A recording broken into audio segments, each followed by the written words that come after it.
A partir do dia 9 de julho de 2020, nosso showroom funcionará de segunda a sábado, das 10 às 16 horas, mediante agendamento e com limite de ocupação.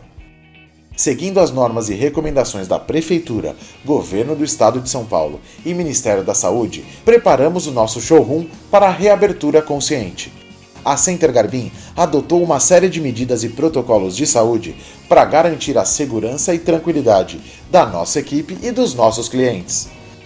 O uso de máscara é obrigatório dentro da loja e nossos funcionários estarão equipados com máscara e shield facial.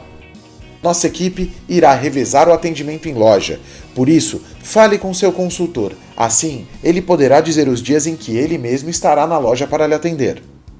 Para a higiene pessoal, contamos com sabonete antisséptico nos banheiros, álcool gel disponibilizado no interior da loja através de 2 totens que são acionados com os pés, melhorando ainda mais a proteção das mãos. E nas mesas de atendimento? O showroom passará por limpezas diárias e entre os atendimentos deixaremos tempo para que seja passado álcool 70 nas posições de atendimento. Será feita uma medição através de termômetro a laser na entrada da loja. Funcionários e clientes têm que apresentar uma temperatura inferior a 37,2 graus para entrar na loja. As máquinas de cartão e computadores serão protegidas com papel filme, que será descartado a cada uso.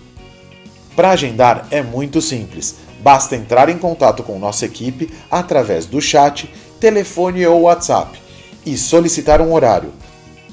O atendimento também continua online, via chat, telefone ou WhatsApp, de segunda a sexta-feira, das 9 às 18 horas e aos sábados das 10 às 16. A Center Garbim agradece a confiança e fica à disposição para os maiores esclarecimentos.